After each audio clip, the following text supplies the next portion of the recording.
Count के परिवार का कचरा। अध्याय 17। वर्तमान में केल लिटाना के तंबू के अंदर था। वह कुछ समय बाद पहली बार सोया था, फिर धीरे धीरे चलकर आया। लिटाना ने बोलना शुरू करने से पहले केल की ओर देखा। बिन उसके बुलावे पर उसका एक अधीनस्थ कैल के सामने खड़ा हो गया। वह गुफा के अंदर कैल से मिला था। उपन्यास में कैल को लिटाना के सबसे वफादार और मजबूत अधीनस्थों में से एक बिन के बारे में जानकारी दी गई थी। बिन आपको स्थान तक ले जाएगा। लिटाना ने केल को एक दस्तावेज दिया। दस्तावेज मिलने के बाद केल को अपना भाव बनाए रखने के लिए कड़ी मेहनत करनी पड़ी। मिस लीना, आप ऐसा नहीं कर सकती, ये बहुत ज्यादा है। वह देख सकती थी कि केल को इससे परेशानी हो रही थी और वह मुस्कुराने लगा, ये सोचकर कि यह व्यक्ति वास्तव में बहुत अच्छा व्यक्ति है। नहीं, ये बिल्कुल भी ज्यादा नहीं है।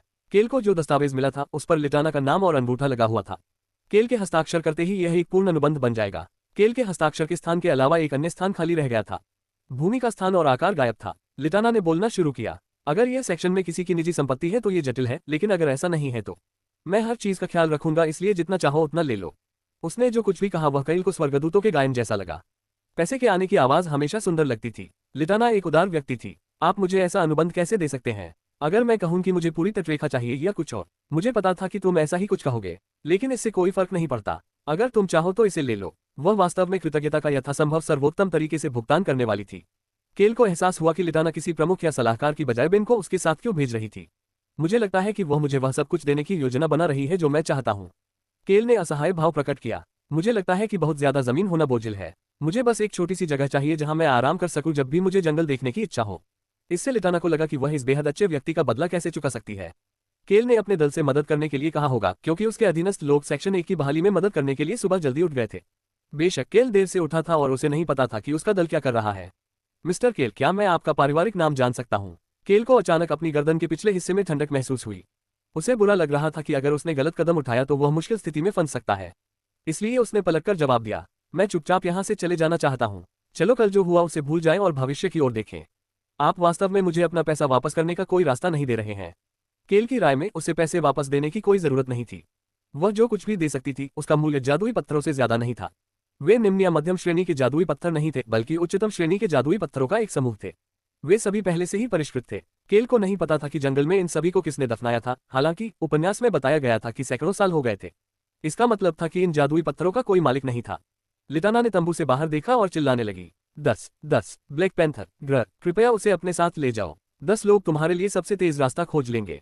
केल को ठंड लगने के बाद वह पीछे मुड़ा। वह ये नहीं बता सका कि तेंदुआ मुस्कुरा रहा था या तीखा व्यंग्य कर रहा था, लेकिन उसके दांत केल की बांह के आकार के बराबर दिख रहे थे।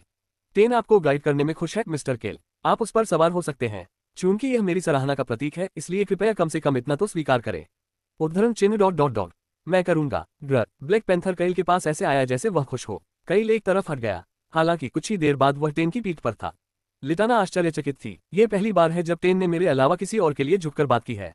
टेन वाकई चरित्र का अच्छा न्यायाधीश है। अच्छा ऐसा है। ब्लैक पैंथर की दहाड़ सुनकर केल को स्वागत का एहसास नहीं हुआ। जब वह लिटाना के साथ यहाँ था तो उसे अच्छा लगा, क्योंकि वह पैंथर के मालिक के साथ था।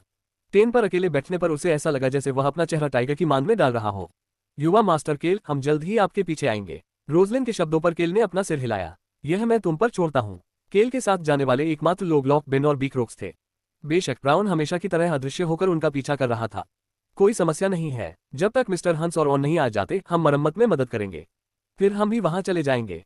केल ने रोजलिन और चोईहान को हंस और उन बच्चों का इंतजार करने को कहा था जो खोए हुए लोगों के अवशेष ढूंढ रहे थे। मैं रोजलिन को वहां अपने साथ नहीं रख सकता। रोजलिन एक महान जादूगरनी थी। अगर वह जादुई पत्थर ढूंढ लेती तो मामला जटिल हो जाता। तो फिर चले। केल के बयान पर समूह के बाकी लोगों ने अपने घोड़ों को आगे बढ़ने के लिए प्रेरित किया। उन सभी के घोड़ों पर बहुत सारा सामान था। आपकी यात्रा सुरक्षित रहे। हर चीज के लिए शुक्रिया। ये कुछ भी नहीं था। केल ने लिटाना के अलविदा कहने पर विनम्रता से जवाब दिया। वह अंत तक अपनी सतर्कता नहीं छोड़ सकता था। अगली बार फिर मिलेंगे। कितना भयानक विचार है। अगर उसे लिटाना को फिर से देखना था तो इस बात की बहुत संभावना थी कि वह युद्ध के मैदान में ही मिले। यही कारण था कि केल को उसे फिर कभी देखने की कोई इच्छा नहीं थी। उसने बस मुस्कुराकर जवाब दिया, 10 क्या हम चले? केल ने ब्लैक पैंथर से सम्मानपूर्वक पूछा, जिसके बाद वह आगे बढ़ने लगा। घोड़े उसके पीछे पीछे चल रहे थे, जबकि लिटाना उसे पीछे से देख रही थी। क्या आप ठीक हैं महाराज? मैं ठीक हूँ। उसने चुपचाप अपने अधीनस्थ के सवाल का जवाब दिया। ब्लैक पैंथर टेन वह पहला जीवन था जिसे उसने बचाया था। तब से वे हमेशा साथ रहे थे। हालांकि यह केवल थोड़े समय के लिए था। यह पहली बार था जब लिटाना ने टेन को किसी और के साथ छोड़ दिया था। केल को इस बारे में पता नहीं था, क्योंकि वह टेन की पीठ पर सवार होकर सेक्शन 1 की ओर बढ़ रहा था। जंगल के सभी लोग उसके पास से गुजरने पर रुक गए और उसका अभिवादन किया। उनमें से प्रत्येक का ऐसा करने का अपना तरीका था, लेकिन वे सभी किसी न किसी तरह से केल के सामने झुके। लिटाना ने जरूर कुछ कहा होगा, क्योंकि वहां कोई धूमधाम या बहुत भावुक प्रतिक्रिया नहीं थी। वास्तव में जल्दी से जल्दी चले जाना ही सबसे अच्छा है। कार्रवाई करें और फिर जितनी जल्दी हो सके वहां से चले जाएं। केल को एहसास हुआ कि यह वास्तव में कष्टप्रद चीजों से बचने का सबसे अच्छा तरीका था, क्योंकि वह जल्दी से सेक्शन 1 के काले राख के अवशेषों की ओर बढ़ गया। केल ब्लैक पैंथर की पीठ से उतर गया। उसे अपने सिर में राउंड की आवाज सुनाई दे रही थी। वाह, यहाँ तो सचमुच कुछ भी नहीं है। सेक्शन 1 के तटरेखा में कुछ भी नहीं बचा था। समुद्र भी काला है। तटरेखा के पास का समुद्र राख से सचमुच काला हो गया था। केल चुपचाप समुद्र और दृश्य की ओर देख रहा था। उसके बगल से ठंडी किंतु नमकीन हवा बह रही थी। रानी के अधीनस्थ बिन, जो कैल के साथ आया था, ने कैल की हरकतों को देखा। रानी ने उसे कैल की हर हरकत की रिपोर्ट करने को कहा था। मुझे यकीन है कि यह सचमुच एक खूबसूरत जगह थी। केल की बात सुनकर अधीनस्थ चौंक गया। ये सच था, ये वाकई एक खूबसूरत जगह हुआ करती थी। सूरज जल्दी ही ढल जाएगा, तो क्या मैं थोड़ा इधर उधर देख सकता हूँ? जब मैं जमीन का प्लॉट तय कर लूंगा तो तुम्हें बता दूंगा। उद्धरण चिन्ह डॉट डॉट डॉट। मैं समझता हूँ। सूर्यास्त का समय लगभग हो गया था। केल ने लॉक के सिर पर थपथपाया और वह फुसफुसाने लगा। थोड़ी देर टेन के साथ खेलो, मेरा पीछा मत करना। जी श्रीमान। लॉक अब बिना कोई प्रश्न पूछे सुनता रहा। केल बीकर रॉक्स की ओर बढ़ा, जो वहां खड़ा था और भौहें सिकोड़ रहा था। उसे इलाके में फैली राख पसंद नहीं आई। बीकर रॉक्स, जिसने पिछले कुछ दिनों से अपने सफेद दस्ताने नहीं उतारे थे, केल के पास आते ही बोलने लगा। मैं उस बिन या मधुमक्खी या जो भी उसका नाम है उसे अपने पास रखूंगा। मुझे पता था कि तुम समझ जाओगे कि मैं क्या चाहता हूँ। इसके बाद केल ने एक अप्रत्याशित प्रश्न पूछा। बीकरॉक्स, क्या आप रोवान किंगडम के उत्तर पश्चिमी क्षेत्र में गए हैं? मेरे पास नहीं है। सच में? क्या तुम देखना नहीं चाहोगे? मुझे हेनिट्यूज एस्टेट की रसोई का ध्यान रखना होगा। बीकरॉक्स ने भ्रमित भाव से केल की ओर देखा तो केल मुस्कुराने लगा। उसे शीघ्र ही एक यातना विशेषज्ञ की आवश्यकता थी। उसे शारीरिक और मानसिक यातना के लिए किसी की जरूरत थी। जब शारीरिक यातना की बात आती थी तो बीकरॉक्स सर्वश्रेष्ठ था। मानसिक यातना उस पागल पुजारिन द्वारा दी जा सकती है, जो संभवतः इस समय मार्क्विस के सबसे बड़े बेटे के साथ है। केल ने अभी भी भ्रमित बीकरॉक्स के कंधों को कुछ बार थपथपाया और फिर इलाके की सबसे ऊंची पहाड़ी की ओर बढ़ गया। ब्लैक पैंथर और बिन ने उसे कुछ देर तक देखा, लेकिन जल्द ही उन्हें लॉक और बीकरॉक्स से निपटना पड़ा। यही कारण था कि केल के कदम बहुत हल्के थे। नहीं, ये बहुत हल्का था क्योंकि वह जादुई पत्थरों के बारे में सोच रहा था। जब उन्हें मैजिक टॉवर के स्वामी का कमरा मिला तो उन्हें भी ऐसा ही महसूस हुआ। हर बार जब वह एक आलसी जीवन के करीब पहुंचता तो केल का दिल खुशी से उछल पड़ता। कमजोर इंसान, तुम बहुत उत्साहित दिख रहे हो। राउंड सही था। केल उत्साहित था। उसने तटरेखा के सबसे ऊंचे स्थान की ओर जाने से पहले सभी की स्थिति की जांच की। वह पहाड़ी की चोटी पर चला गया। आग लगने के बाद यहाँ केवल राख ही बची थी। राउंड के जवाब पर केल मुस्कुराने लगा। उपन्यास में जादुई पत्थर संयोग से पाए गए थे। ये स्थान आमतौर पर ऊंचे पेड़ों से भरा हुआ था, जिससे आप यह नहीं बता सकते थे कि भूमिगत क्या है। हालांकि जब सारे पेड़ जल गए और पीछे केवल राख रह गई तो जादुई पत्थर तब प्रकट हुए जब राख और मिट्टी बारिश के कारण बह गई। शायद यही मानव यहाँ से 5 कदम बाईं और कुछ है। केल ने अपने अद्भुत नेविगेशन सिस्टम का अनुसरण करते हुए बाईं और 5 कदम बढ़ाए। ब्लैक ड्रैगन सर्वशक्तिमान था। ड्रैगन्स में दुनिया में सबसे ज्यादा मैना की समझ थी। केल उस जगह पर गया जहां राउंड ने बताया था और नीचे झुक गया। फिर उसने वह छोटी कुदाल निकाली जिसका इस्तेमाल उसने हवा की आवाज जीतने के लिए किया था। खोदो खोदो। कुदाल ने काली राख और मिट्टी को खोदा। बारिश की वजह से जमीन थोड़ी गीली हो गई थी और इसलिए खुदाई करना आसान था। फिर भी केल ने सावधानी से खुदाई की जैसे कि ये दुनिया की सबसे कीमती चीज हो। और फिर अंततः बहुत खूब। केल अपनी प्रशंसा से आह भरने से खुद को रोक नहीं सका। उसे एक बहुत ही साधारण दिखने वाला लेकिन बड़ा धातु का बक्सा मिला। हालांकि वह जंग लगा बक्सा रंगीन दिख रहा था। केल ने बक्से के चारों ओर खुदाई करने में कड़ी मेहनत की। मानव, तुम इतनी मेहनत क्यों कर रहे हो? मैंने तुम्हें पहले कभी इतनी मेहनत करते नहीं देखा। केल ने हमेशा की तरह राउंड को अनदेखा किया और तब तक खुदाई जारी रखी जब तक कि बॉक्स का मुंह दिखाई नहीं दिया। यह इतना बड़ा था कि उसे सूर्यास्त से पहले इसे खत्म करने के लिए जितनी जल्दी हो सके उतनी जल्दी आगे बढ़ना था। वह उत्साहित था। आपको बस इतना करना था कि मुझसे इसे साफ करने के लिए कहो। केल एक क्षण के लिए रुक गया। मुझे ये ध्यान रखना होगा। पीसेस। एक हल्की सी आवाज हुई जब काला मैना हवा में तैरने लगा और धूल और राख से छुटकारा पाने लगा। केल को एहसास हुआ कि वह बहुत ज्यादा उत्साहित हो गया था। उसने लॉक की ओर इशारा करने से पहले खुद को शांत करने के लिए एक सांस ली। इसे तोड़ना। ठीक है। ताला आसानी से टूट गया। केल ने धीरे से बॉक्स का ढक्कन पकड़ने से पहले एक और सांस ली। उच्चतम ग्रेड मैजिक स्टोन्स। पैसा अच्छा था, लेकिन यह उसके मजबूत और सुरक्षित स्वीट होम और मजबूत परिवहन वाहन के लिए एक कीमती सामग्री थी। वह इन सामग्रियों का उपयोग तब तक करेगा जब तक वह मर नहीं जाता। उसने धीरे से ढक्कन खोला। चीख चिपक गया। केल ने उत्साह से शोर मचाया। उसकी आंखों के सामने तरह तरह के चमकीले रंग उभर आए। सैकड़ों साल बाद भी इन जादुई पत्थरों में कोई बदलाव नहीं आया था। इन बेहतरीन किस्म के जादुई पत्थरों के रंग बहुत ही चमकीले और खूबसूरत थे। जैसे जैसे वह ऊपर गया, केल के होठों के कोने फड़कने लगे। ओह, बढ़िया चीज। मानव, हमें एक और खजाना मिल गया। राउंड ने अपनी अदृश्यता हटाई और केल के बगल में उतरा। फिर वह चुपचाप बॉक्स के अंदर देखने लगा। राउंड की हरकतों से केल ने ये सुनिश्चित करने के लिए चारों ओर देखा कि कोई आसपास तो नहीं है। फिर उसने एक जादुई पत्थर उठाया। ये पैसों के बंडल। विपर किंगडम के जादू के उपकरणों में इस्तेमाल किए जाने वाले जादुई पत्थर आमतौर पर निम्न या मध्यम श्रेणी के जादुई पत्थर होते थे। इससे किसी को इन उच्चतम श्रेणी के जादुई पत्थरों के मूल्य के बारे में अंदाजा लग जाना चाहिए। शाही परिवार के स्तर पर कोई व्यक्ति उच्च श्रेणी के जादुई पत्थरों का उपयोग करेगा। युद्ध की गंभीरता के आधार पर इन जादुई पत्थरों की कीमत बढ़ती जाती थी। ऐसे कई स्थान थे जहां वह इन्हें बेच सकता था। क्राउन प्रिंस अल्बेरू निश्चित रूप से उसके सबसे बड़े खरीदारों में से एक होगा। इंसान। राउंड ने अपना सिर बॉक्स से ऊपर उठाकर केल को देखा। उसके पंख फड़फड़ा रहे थे। मुझे भी कुछ चाहिए। केल ने उदारता दिखाने से पहले थोड़ा संकोच किया। फिर उसने राउंड के सिर पर थपथपाया और उस डिब्बे की ओर इशारा किया जिसमें 200 उच्चतम श्रेणी के जादुई पत्थर रखे हुए थे। वहां से मैं तुम्हें वह दूंगा जो तुम्हें सबसे ज्यादा पसंद है।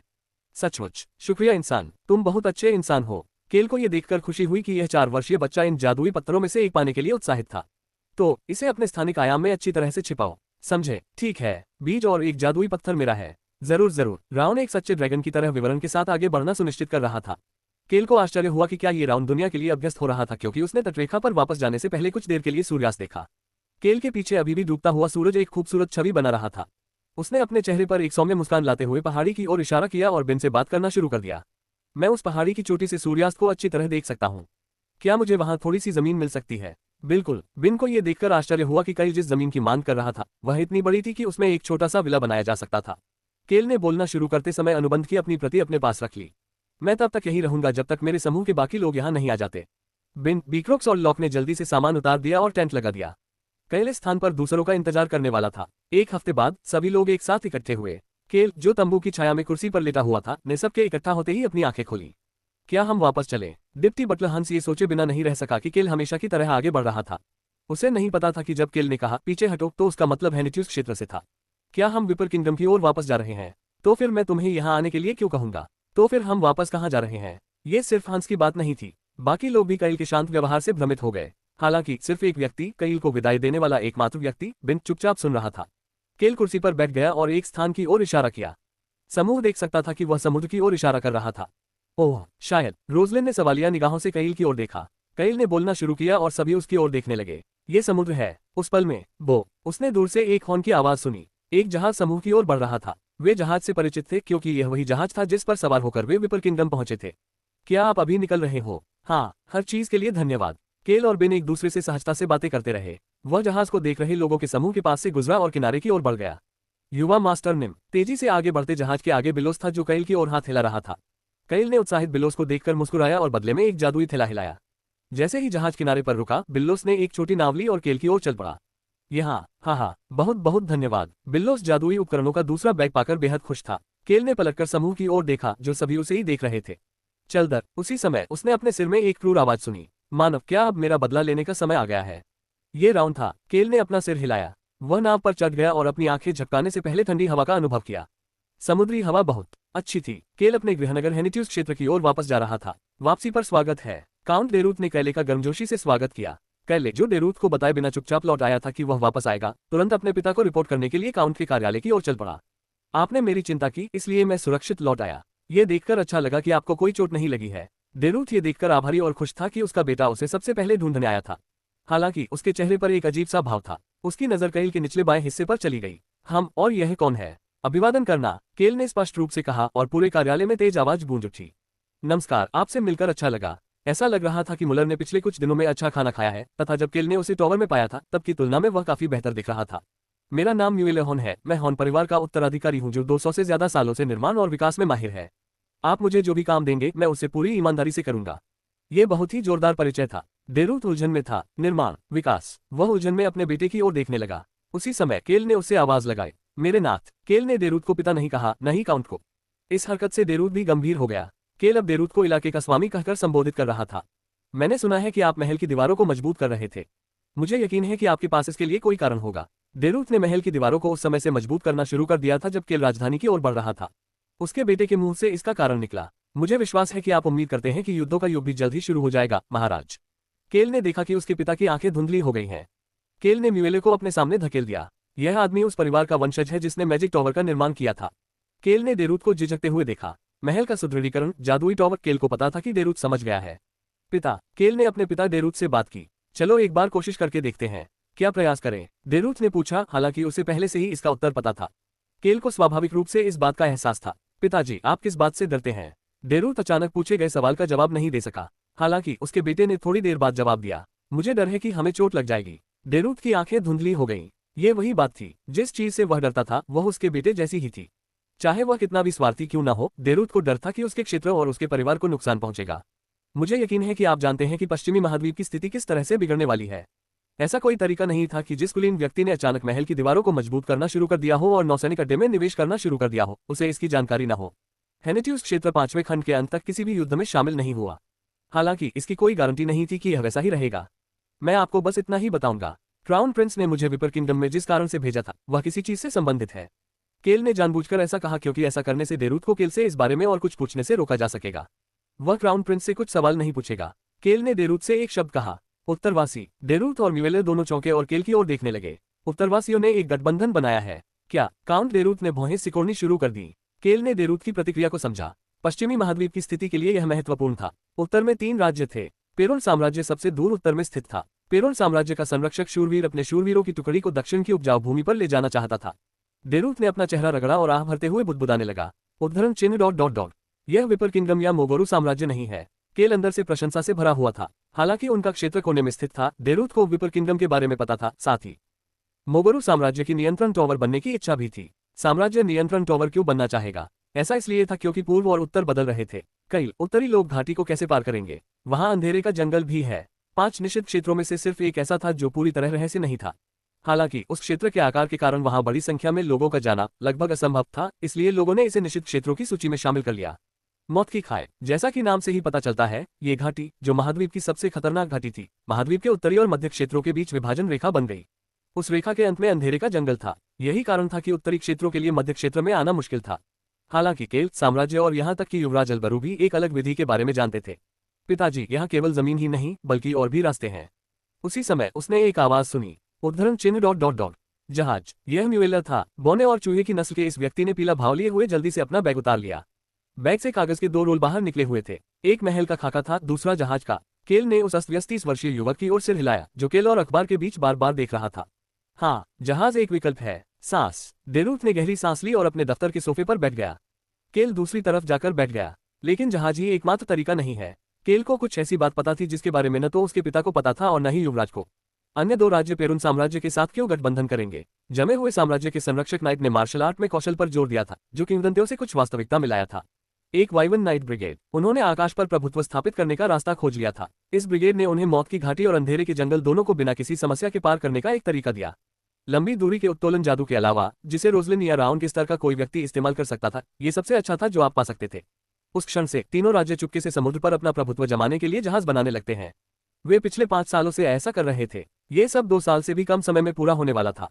कैले ने उबरक क्षेत्र में नौसैनिक अड्डा बनाने में मदद करने पर सहमति क्यों व्यक्त की? ऐसा इसलिए था क्योंकि उत्तर का आक्रमण अब दूर नहीं था। उस समय के आसपास एक ऐसा भविष्य शुरू होने वाला था जिसके बारे में केल को पता नहीं था। मैं सिर्फ इसलिए चिंतित हूं क्योंकि यह उपन्यास एक मंचकीन उपन्यास था। The birth of A hero निश्चित रूप से एक मंचकीन उपन्यास था। यह उस तरह की कहानी थी जिसमें पन्ना पलटते ही अंडा अचानक मुर्गी में बदल जाता था। ऐसी दुनिया में जीवित रहने के लिए केल को तैयारी करने की जरूरत थी। केल, हाँ पिताजी। काउंट डेरूथ ने बहुत देर बाद बोलना शुरू किया। उसने सीधे अपने बेटे की तरफ देखा। मैं आपके पिता के रूप में आपके शब्दों पर भरोसा करता हूँ। हालांकि इस क्षेत्र के स्वामी के रूप में मुझे ये सत्यापित करना होगा कि आपके कथन सत्य हैं या नहीं। मुझे यकीन है कि इसे सत्यापित करना आसान नहीं होगा क्योंकि आपने इसे क्राउन प्रिंस से सुना है। केल को पता था कि यह मुश्किल होगा। केल को इसके बारे में पता था क्योंकि उसने इसके बारे में उपन्यास में पढ़ा था, लेकिन यह ऐसी चीज नहीं थी जिसके बारे में कोई भी औसत रईस जान सकता था।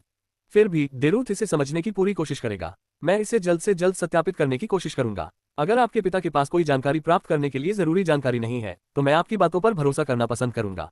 डेरूथ उठकर अपनी मेज की ओर चला गया। बेटा, जैसे ही मैंने पैसे को छूना शुरू किया, मुझे कुछ बात का एहसास हुआ। हेनेटियुस परिवार ने पीढ़ियों से धन इकट्ठा किया है। बेशक उन्होंने भी पैसा खर्च किया, लेकिन यह उनके द्वारा इकट्ठा किए गए धन की तुलना में बहुत कम था। यह इस हद तक था कि काउंट डेरूथ ने कभी नहीं सोचा था कि उसने कभी बहुत सारा पैसा खर्च किया है। उन्होंने अपने निष्कर्ष अपने बेटे के साथ साझा किए। मैंने जो सीखा है वह ये है कि यदि आपको अपना पैसा खर्च करने के लिए कोई स्थान मिल जाए तो आपको उसका एक बड़ा हिस्सा खर्च करना होगा। युद्ध के समय धन से बहुत मदद नहीं मिलती। हालांकि युद्ध से पहले धन से प्राप्त परिणाम युद्ध के दौरान उपयोगी साबित होंगे। मैं जल्द ही आपसे संपर्क करूंगा। हाँ, ये काफी अच्छा है। डेरूथ ने अपने बेटे को आवाज दी, जिसने सहजता से उत्तर दिया और दरवाजे की ओर चला गया। केल, हाँ पिताजी। डेरूथ को बेसन के साथ हुई बातचीत याद आ गई जब केल ने मुड़कर देखा। क्या आपने कभी हमारे उत्तराधिकारी के मुद्दे पर सोचा है? बिल्कुल नहीं, केल ने बिना किसी हिचकिचाहट की गंभीरता से जवाब दिया। केल का जवाब बेसन जैसा ही था। ये सुनकर डेरूथ हंसने लगा। हाँ, इस बारे में सोचने की कोई जरूरत नहीं है। हाँ पिताजी, वह निश्चित रूप से इसके बारे में सोचने की योजना नहीं बना रहा था। अगर भविष्य में यह बात सामने आए तो वह ये कहने की योजना बना रहा था कि वह इस पद को अस्वीकार करता है। सबसे महत्वपूर्ण बात यह है कि इसके बारे में सोचने की कोई जरूरत नहीं थी क्योंकि काउंट डेरूथ को कम से कम अगले 15 वर्षों तक इस क्षेत्र का स्वामी बने रहना चाहिए। बेसन मेरे पास आया और कहा कि वह ऐसा कुछ नहीं करेगा जिससे आपको चिंता हो। बेशक, बेसन हमारे क्षेत्र के लिए बहुत बढ़िया होगा। बेसन इस क्षेत्र के अगले स्वामी के लिए एकदम उपयुक्त थे। जरूर, जाओ थोड़ा आराम करो। केल ने पुष्टि की कि काउंट डेरूथ मुस्कुराने और कार्यालय से बाहर जाने से पहले खुश दिख रहे थे। माफ कीजिए युवा मास्टर निम, यह क्या है? म्यूएलर ने सावधानी से पूछने से पहले चारों ओर देखा। क्या आप महल और जहाज का निर्माण उसी वजह से कर रहे हैं जिस वजह से आपने अंदर चर्चा की थी? हाँ, इसी कारण से। केल ने म्यूएलर की बात बीच में ही रोक दी ताकि उसे लंबी लंबी बातें सुनने की जरूरत न पड़े और उसने उत्तर दिया। उसका लक्ष्य युद्ध से बचने के लिए महल और जहाज बनाना था। वह युद्ध नहीं करना चाहता था। वे जीवन को निरंतर युद्ध कहते हैं, लेकिन वह वास्तविक युद्ध में नहीं जीना चाहता था।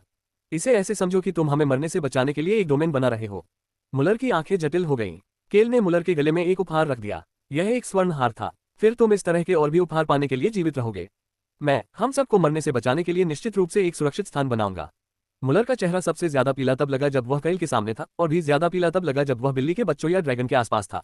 मुलर के आत्मविश्वास भरे जवाब से कैल संतुष्ट था। उपहार देना और अच्छा व्यवहार करना ही वास्तव में जवाब था। एक सप्ताह बाद काउंट डेरूथ के चेहरे पर अविश्वास का भाव था। मुझे उत्तर के बारे में कोई जानकारी नहीं मिल सकी। पैसे से भी जानकारी इकट्ठा न कर पाने का कारण यह था कि यह अनमोल जानकारी थी जिसे पैसे से नहीं खरीदा जा सकता था, या यह मौजूद ही नहीं थी। डेरूथ ने पहला विकल्प चुना। मेरे पास वैसे भी ढेर सारा पैसा जमा है, आप केवल इतना ही बचा सकते थे। डेरूथ ने अपने बेटे से इस तरह बात करना शुरू किया जैसे उसे पहले से ही यह उम्मीद थी कि ऐसा होगा। बेटा, चलो एक बार कोशिश करके देखते हैं। केल मुस्कुराने लगा। फिर उसने अपनी नजरें दूसरी तरफ घुमा ली। डेरूथ ने सिर्फ केल को ही नहीं बुलाया था। हालांकि उनकी सबसे छोटी बहन लिली अभी भी इलाके के लेन देन में शामिल होने के लिए बहुत छोटी थी, लेकिन एक और व्यक्ति के लिए यह संभव था। मैं भी कड़ी मेहनत करूंगा युंगनिम। अच्छा, यहीं पर आप, हमारे माता पिता और लिली रहेंगे। चलो अपना सर्वश्रेष्ठ दें। केल ने खुद को इसमें शामिल नहीं किया क्योंकि वह भविष्य में एक छोटे से गांव में सेवानिवृत्त होने की योजना बना रहा था। बेसन ने जोर से अपना सिर हिलाया। हाँ, मैं मरते दम तक अपने परिवार और इलाके के लिए काम करना चाहता हूँ। केल, जो केवल अपने लिए जीने की परवाह करता था, ने बेसन के कथन पर बस अपना सिर हिलाया। इस क्षण के ठीक बाद गोल्डन टर्टल शिखा वाला एक गुप्त दस्तावेज आवश्यक पक्षों को सौंप दिया गया। एक ऐसी योजना शुरू हो रही थी जिसमें कम से कम 1 साल और अधिकतम 2 साल का समय लग सकता था। केल, जो उस योजना के प्रारंभिक बिंदु का निरीक्षण कर रहा था, अभी भी भ्रमित दिख रहा था। क्या वह सचमुच आधा बौना और आधा चूहा है? अहम, हाँ मैं हूँ। म्यूएलर एक कुर्सी पर जाकर खड़े हो गए और एक निर्माण मजदूर के सवाल का जवाब देते हुए उन्होंने नकली खांसी निकाली। हे प्रभु, आपकी कुशलता अद्भुत होगी। अद्भुत। चूहा जनजाति की सावधानी और बौनों का तकनीकी कौशल। हम आपका कौशल देखना चाहते हैं। म्यूएलर के कंधे खुशी से ऊपर नीचे हो रहे थे। केल चुपके से मुलर के क्षेत्र के कुछ निर्माण श्रमिकों के साथ बैठक देख रहा था। काउंटेस वायलेन उसके बगल में थी। वे सभी प्रतिभाशाली हैं और जानते हैं कि अपना मुंह कैसे बंद रखना है, इसलिए हमें उन पर भरोसा करना चाहिए। हमने सभी अनुबंध भी बनाए हैं। चूंकि वायलेन क्षेत्र के सभी कलाकारों के प्रभारी थे, इसलिए समूह से निर्माण में कोई कमी नहीं हो सकती थी। वायलेन ने जिन डेवलपर्स का सावधानीपूर्वक चयन किया, वे अपने क्षेत्र के सर्वश्रेष्ठ विशेषज्ञ थे। यहाँ तक कि ये दोनों विशेषज्ञ भी वर्तमान में मुलर से चकित थे। वह परिवार जिसने मैजिक टॉवर विकसित किया। मुझे निराशा है कि हम ऐसे प्रतिभाशाली व्यक्ति को अन्य लोगों को नहीं दिखा सकते। मुझे पता है ना? हे भगवान, मैंने कभी नहीं सोचा था कि मैं अपनी आंखों से एक बौने को काम करते हुए देख पाऊंगा। कृपया हमारा अच्छे से ख्याल रखना। अहम। म्यूलर ने कई बार झूठी खांसी निकाली। मैं इस साल 30 साल का हो गया हूँ, लेकिन मेरे पास 29 साल का अनुभव है। मैं 1 साल की उम्र से ब्लूप्रिंट देख रहा हूँ और 5 साल की उम्र से ही अपने हाथ में हथौड़ा थामे हुए हूँ। ये चूहे जनजाति और बौनों दोनों की खासियत है। केल ने म्यूएलर की बातों पर उपहास किया। उसने म्यूएलर को कभी इतना आत्मविश्वासी नहीं देखा था। उसने सुनहरे ब्रोच के साथ अपने सबसे अच्छे कपड़े भी पहने हुए थे। यह उसी क्षण की बात है। उसे संभालना आसान होना चाहिए। वायलेन की टिप्पणी सुनने के बाद केल शांत हो गया और बोलना शुरू कर दिया। कृपया म्यूलर का ध्यान रखें। जरूर, आपको चिंता करने की जरूरत नहीं है। वायलेन की ठंडी निगाहें म्यूलर की ओर चली गईं। कहते हैं कि जब बाघ आसपास नहीं होता तो लोमड़ी राजा बन जाती है। म्यूलर को इस बारे में कुछ भी पता नहीं था क्योंकि वह राजा की तरह व्यवहार कर रहा था। क्या आप ब्लूप्रिंट की जांच करने के बाद जाएंगे? हाँ, मैं जल्द से जल्द वापस आऊंगा। ठीक है, केल ने वियोलिन के चिंतित भाव पर मुस्कुराहट के साथ जवाब दिया। उसे फिर से यहाँ से जाना था। केल ने अपने कमरे में वापस आकर सोफे पर लेटने से पहले अपनी जरूरत की चीजें संभाल ली। उसने चोई हान की तरफ देखा जो उसके सामने बैठा था और बोलना शुरू कर दिया। चोई हान, जी श्रीमान। चलदर उद्धरण चिन्ह ... हम यहाँ सिर्फ 4 दिन से हैं। हम अभी जा रहे हैं। चोई हान ने बोलना जारी रखा। मैं सबको इकट्ठा करूंगा। नहीं, एक कारण था कि केल ने केवल चोई हान को ही बुलाया था। इस बार सिर्फ हम ही जाएंगे। उस क्षण केल के शयनकक्ष में हमेशा रहने वाले अस्तित्व प्रकट हो गए। म्याऊं, काफी समय हो गया जब से हम दोनों अकेले थे। होंग और ओन हल्के से बिस्तर से कूदे और चोई हान के पास पहुंचे। मैं स्वाभाविक रूप से एक कुएं में जाऊंगा। राव ने अपना अदृश्य आवरण हटाया और सोफे के बगल में मेज पर बैठ गया। चोई हान ने जब कैले की आवाज सुनी तो उसने टीम की ओर देखा। बीक्रोक्स बाद में हमारे पीछे आएगा। हालांकि हम पहले इस समूह के साथ आगे बढ़ेंगे। हमें सिर्फ अपने साथ कुछ चीजों का ध्यान रखना है। मुझे यकीन है कि आप समझ गए होंगे कि मैं किस बारे में बात कर रहा हूँ। उद्धरण चिन्ह ... क्या ये मार्क्विस स्टेन और कंपनी है? चोई हान वाकई एक होशियार आदमी था। केल मुस्कुराने लगा। मुझे पता था तुम होशियार हो। जाने के लिए तैयार हो जाओ। ये वही टीम थी जिसने पहली बार राउन से मुलाकात की थी और उसे बचाया था। वे एक बार फिर ड्रैगन को पकड़ने के लिए एक साथ आए थे। उस रात बिना किसी शिखा के एक साधारण गाड़ी चुपके से काउंट की संपत्ति के पिछले दरवाजे से निकल गई। ये रोआन साम्राज्य के उत्तर पश्चिमी क्षेत्र की ओर जा रही थी। हेनेट्यूस क्षेत्र से लेकर रोआन किंगडम के उत्तर पश्चिमी क्षेत्र के केंद्र में स्थित स्टेन क्षेत्र तक की यात्रा काफी लंबी थी। मानव, क्या हम टेलीपोर्ट जादू के साथ जल्दी नहीं आ सकते? यही कारण था कि राउन लगातार पूछ रहा था कि क्या वे जादू का इस्तेमाल कर सकते हैं। कुछ समय तक रोजलिन के साथ रहने के बाद राउन की क्षमताएं तेजी से बढ़ने लगी। केल को याद आया कि रोजलिन ने उससे क्या कहा था, ड्रैगन वास्तव में सबसे अच्छा है, यहाँ तक कि उनके पहले विकास से भी पहले। उनकी क्षमताएं और सीखने की गति दोनों ही डरावनी है। ड्रैगन बहुत लंबी उम्र जीते हैं। यही कारण है कि राउन के पहले विकास चरण से पहले अभी भी बहुत समय था। बेशक पहला विकास चरण पहले आ सकता है अगर ड्रैगन को किसी तरह का झटका लगे या ड्रैगन बेताब होकर शक्ति की तलाश करे। ड्रैगन कुल 3 अलग अलग विकास चरणों से गुजरते हैं। पहले विकास चरण में भौतिक शरीर पर न्यूनतम परिवर्तन हुए।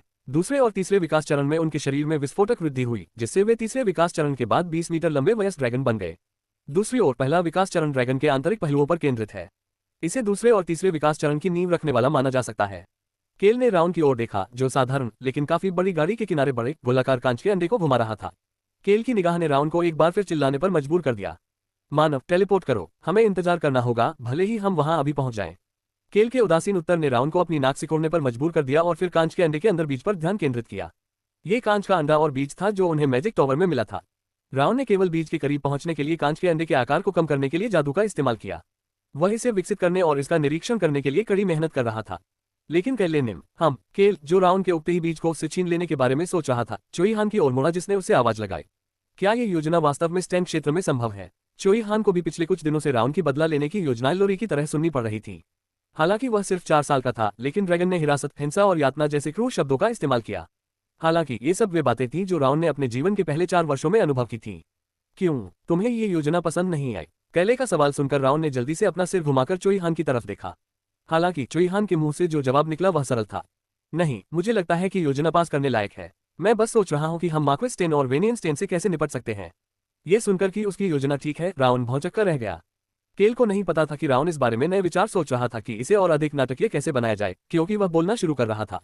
हाल ही में ठीक हुए टेलस्टेन वर्तमान में स्टेन क्षेत्र में अपना प्रभाव बढ़ा रहे हैं। टेलस्टेन, जिसने क्राउन प्रिंस की मदद से अपने पैरों का इस्तेमाल फिर से शुरू कर दिया था, अपने प्रभाव को बहुत तेजी से बढ़ा रहा था। क्राउन प्रिंस की मदद ने इसमें बड़ी भूमिका निभाई। हालांकि टेले के अपने कौशल और नए स्वास्थ्य ने भी महत्वपूर्ण भूमिका निभाई। और टेलर ने कुछ ऐसा किया था जिसके बारे में वेनियन ने कभी सोचा भी नहीं होगा। टेलर ने अपना ब्लेड स्टैन क्षेत्र के वर्तमान स्वामी मार्क्वेस स्टैन पर भी तान दिया था। उनका प्रभाव केवल उनके परिवार तक ही सीमित नहीं है, उत्तर पश्चिम के कुछ रईसों ने उस पर भरोसा करना चुना है। चोई हान वाकई एक होशियार व्यक्ति था। केल ने चोई हान की तरफ सिर हिलाया, जो तुरंत समझ गया कि उसका क्या मतलब था। यहाँ तक कि टेलस्टेन को पसंद करने वाले अधीनस्थ परिवारों की संख्या भी बढ़ गई है। उन्हें शायद ऐसा महसूस हुआ कि टेले के अधीन वे कम से कम थोड़ा आसान जीवन जी सकेंगे। अतीत में टेले के कमजोर शरीर ने उन्हें ऐसा महसूस कराया था कि वह स्टेन क्षेत्र की शान को खत्म कर देगा। हालांकि वह कमजोरी गायब हो गई थी और टेले ने क्राउन प्रिंस को भी अपने साथ खींच लिया था। यही कारण था कि लोग धीरे धीरे इस बात पर भरोसा करने लगे थे कि टेले अगला मार्क्वेस हो सकता है।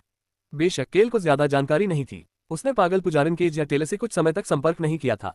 उसने सिर्फ क्राउन प्रिंस से स्थिति का सामान्य विवरण मांगा था। मार्क्वेस बस ऐसा होने की अनुमति दे रहा है। यदि वह टेले को रोक देता तो वह इस क्षेत्र का स्वामी नहीं रह जाता। चोई हान उलझन में पड़ गए।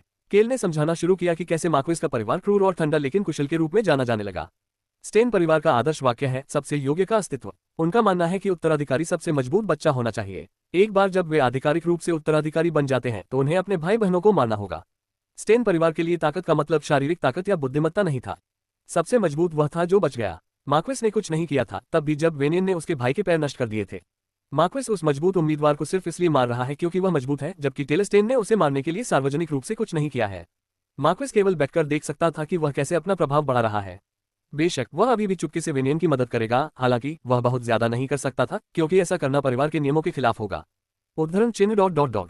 इसे समझना कठिन है तो फिर मत करो। उसे समझने की कोई जरूरत नहीं थी। केल ने चोई हान से बात करना जारी रखा, जो उसकी ओर देख रहा था।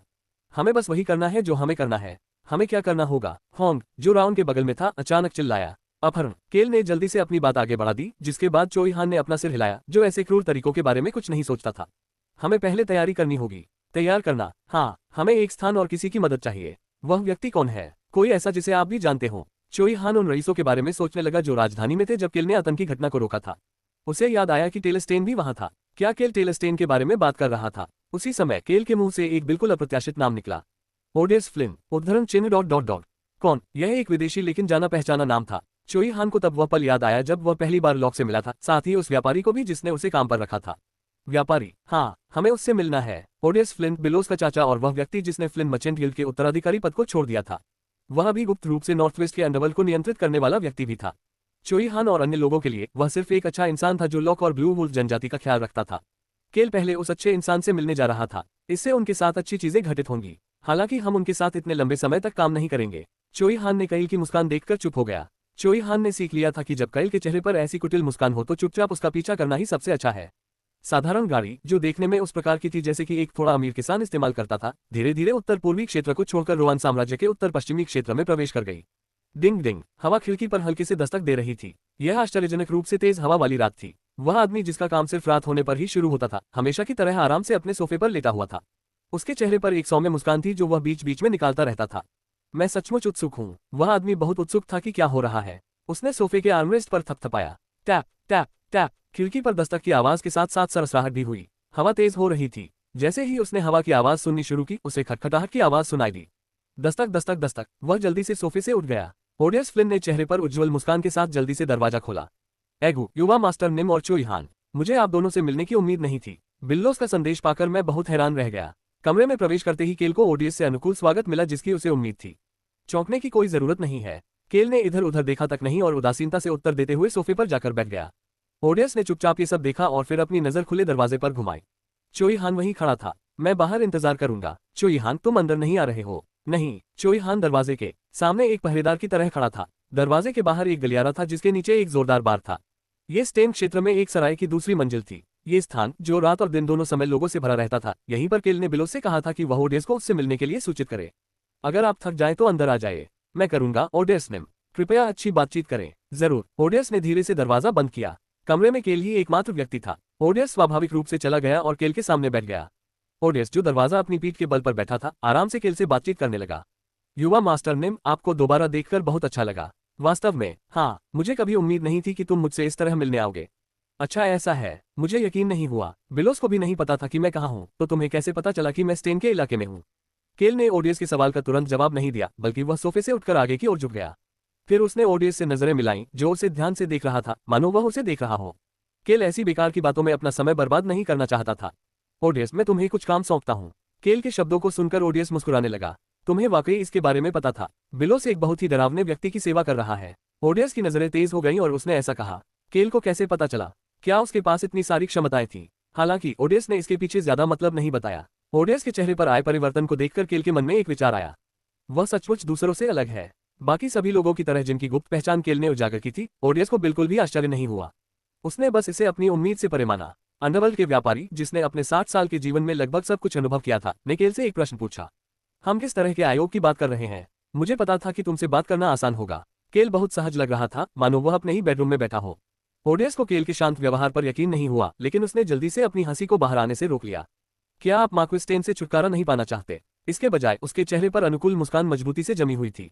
मुझे समझ नहीं आ रहा कि आपका क्या मतलब है। अधिक स्पष्ट रूप से कहें तो क्या मार्क्विस स्टेन उत्तर पश्चिम के अंडरवर्ल्ड को पूरी तरह से नियंत्रित करने के आपके रास्ते में बाधा नहीं बन रहा है? ओडियस चुपचाप बैठा रहा और मुस्कुराता रहा। हालांकि वह मुस्कान धीरे धीरे गायब हो रही थी। केल बहुत शांत था, मानो वह बस मौसम या ऐसी ही किसी छोटी मोटी बात के बारे में बात कर रहा हो। मुझे यकीन है कि नागरिक ये सुनकर चौंक जाएंगे कि मार्क्विस स्टेन जैसा अहंकारी व्यक्ति, जो कुलीनता के उचित शिष्टाचार को महत्व देने का दावा करता है, वास्तव में ऐसा व्यक्ति है जो अंडरवर्ल्ड में बहुत सारे अत्याचार करता है। क्या मैं सही हूँ, युवा मास्टर निम? हालांकि इतने सालों का अनुभव इतनी आसानी से नहीं जाता। ओडियस भी कैल की तरह ही शांत दिख रहा था। तुम्हें मेरी क्या जरूरत है? केल ने आसानी से प्रश्न का उत्तर दिया। आपकी सेवा, उद्धरण चिन्ह डॉट डॉट डॉट। माफ करें। इससे ओडियस चिंतित हो गया। सेवा, क्या वह इसी के बारे में सोच रहा था? ये वैसा ही है जैसा आपने सुना। मुझे स्टेम क्षेत्र में मेरे द्वारा किए जाने वाले सभी कामों को कवर करने के लिए आपकी सेवा की आवश्यकता है। साथ ही मुझे जो कुछ भी चाहिए वह भी उपलब्ध कराएं। इसमें मेरे रहने के लिए जगह और खाने के लिए भोजन शामिल है। ओडियस ने सहजता से पूछते हुए मुस्कुराना शुरू कर दिया। क्या आप मुझे नौकर के रूप में इस्तेमाल करने के लिए मेरी गुप्त पहचान को कमजोरी के रूप में उपयोग करने की कोशिश कर रहे हैं? हालांकि ओडियस का स्वर ठंडा और तीखा था। ओडियस की नजर चिंता से आगे बढ़कर गुस्से में बदल गई। केल ने बेपरवाही से जवाब दिया। क्या तुम्हें पता भी है कि मैं क्या करना चाहता हूँ? उद्धरण चिन्ह डॉट डॉट डॉट। तुम किस बारे में बात कर रहे हो? क्या आप जानते हैं कि मैं क्या करने की कोशिश कर रहा हूँ? दस्तक दस्तक दस्तक। उस समय ओडियस ने दरवाजे पर दस्तक सुनी। हालांकि वह पीछे नहीं मुड़ सका, क्योंकि केल ने बोलना शुरू कर दिया था। वैसे आज इस चर्चा में एक तीसरा पक्ष भी आ रहा है। इसका मतलब था कि एक और व्यक्ति आ रहा था। चरमराहट। दरवाजा धीरे से खुला, हालांकि किसी ने कुछ नहीं कहा। ओडियस सोफे से उठकर पीछे मुड़ा। के दरवाजा पूरी तरह से खुला और एक व्यक्ति जो लबादा पहने हुए था कमरे में दाखिल हुआ। उस व्यक्ति ने अंदर आते ही अपना हुड उतार दिया। हौंफना। ओडियस की सांस फूल गई। वह उन लोगों में से एक था जो इन दिनों सूचना के केंद्र में थे और जिन्हें वह सर्वोच्च प्राथमिकता मानता था। बहुत दिनों बाद मिले पुजारिन निम। ये वह व्यक्ति था जो हमेशा टेलेस्टेन के पक्ष में था, जो उत्तराधिकारी का पद संभालने की कोशिश कर रहा था। यह एक महिला थी जिसके बाल छोटे थे और उसने पुजारी की पोशाक पहन रखी थी, लेकिन जिस देवता की वह सेवा कर रही थी उसके लिए कोई शिखा नहीं थी। आज पुजारी की पोशाक चोगे के नीचे दिखाई नहीं दे रही थी। यह पागल पुजारिन केज थी। हाँ ठीक है, केल ने अपना अभिवादन संशोधित किया। अब आप पुजारिन नहीं हैं। बहुत समय हो गया केज। हाँ युवा मास्टर निम, आपसे फिर मिलकर अच्छा लगा। केल ने ओडियस की ओर देखा जो उसे घूर रहा था। ओडियस की आंखें लालच से भरी थीं। उपन्यास में ब्लैक ड्रैगन आर्क के दौरान मार्क्वेस स्टेन और वेनियन के बारे में कुछ पंक्तियां थीं। उनमें से 2 पंक्तियां इस बारे में थीं कि कैसे वेनियन ने उत्तराधिकारी उम्मीदवारों के माध्यम से अपनी शक्ति प्राप्त की। Less than. हालांकि वेनियन स्टेन एक अच्छे रईस होने का दिखावा करता था, लेकिन वह गुप्त रूप से सभी तरह के गंदे काम करता था। यही कारण था कि वह स्टेन क्षेत्र के अंडरवर्ल्ड से अलग नहीं हो सका। Greater than. इन 2 वाक्यों से किम रोकसू को यह समझ में आ गया कि कैसे वेनियन टेलेस्टेन के पैर छीन सकता है और फिर अंततः उसे मार सकता है। वर्तमान ऑपरेशन उन 2 पंक्तियों से शुरू हुआ था। हालांकि ये 2 पंक्तियां छोटी थीं, लेकिन उनमें वेनियन के व्यक्तित्व और उसके अतीत के बारे में बहुत सारी जानकारी थी। उसने ओडियस से एक सवाल पूछा, तो क्या अब तुम्हें मेरे कमीशन के बारे में उत्सुकता नहीं है? ओडियस बिना कुछ कहे कैल के सामने बैठ गया। केज बची हुई सीट पर बैठ गया। अब ऑपरेशन पर चर्चा करने का सही समय था। बातचीत की शुरुआत स्वाभाविक रूप से सबसे जिज्ञासु व्यक्ति से हुई। ओडियस ने सबसे पहले बातचीत शुरू की। मुझे कभी नहीं पता था कि तुम दोनों एक दूसरे को जानते हो। क्या आप इसके बारे में उत्सुक हैं? ओडियस ने ऐसे उत्तर दिया जैसे ये स्पष्ट हो। बिल्कुल नहीं। केल ने भी इसे स्वीकार कर लिया, मानो यह उत्तर स्पष्ट उत्तर था। ओडियस जैसा कोई व्यक्ति व्यक्तिगत रूप से इस तरह की किसी चीज की जांच करेगा। किस तरह का व्यापारी अपने ग्राहक से जानकारी अर्जित करता है? ओडियस, वेनियन इस जगह कब आएगा? पिछले 5 सालों से अंडरवर्ल्ड में काम करते हुए ओडियस को पता चल गया था कि कोई ऐसा व्यक्ति है जो पूरे अंडरवर्ल्ड पर नियंत्रण पाने में उसकी राह में रोड़ा बन रहा है। हालांकि वह कभी यह पता नहीं लगा पाया कि वह कौन था। जो जानकारी उसे हाल ही में पता चली थी वह केल के मुंह से निकल रही थी। तुम्हारा मतलब पिछली गली से है? उसके सामने बैठे युवा स्वामी को पता था कि वेनियन पिछली गली में आएगा। बेशक केल ओडियस के बारे में वही जानकारी दोहरा रहा था जो उसने उपन्यास में पढ़ी थी। उन्होंने स्टेन क्षेत्र के अंधेरे पक्ष को बैकैली कहा। जुआ, शराब, वेश्यावृत्ति, अवैध वस्तुओं का काला बाजार, गुलामी और हिंसा, ये सभी गंदी चीजें बैकैली में रोजाना होती हैं। केवल ओडियस ने गुलामी या हिंसा का इस्तेमाल नहीं किया। वह हमेशा ऐसी शर्तें रखता था जिससे ग्राहक और वह दोनों किसी भी सौदे के लिए एक दूसरे से सुरक्षित रह सके। यही कारण था कि केल उसे खोजने आया था। इसके अलावा मार्क्वेस स्टेन के परिवार के सबसे बड़े बेटे टेलर स्टेन की भी शायद यही सोच थी। खैर, ये थोड़ा अलग हो सकता है। टेलर को पता था कि वेनियन उसके पैरों को लकवाग्रस्त करने के लिए जिम्मेदार था। हालांकि उसे वेनियन के संसाधनों का स्रोत नहीं पता था।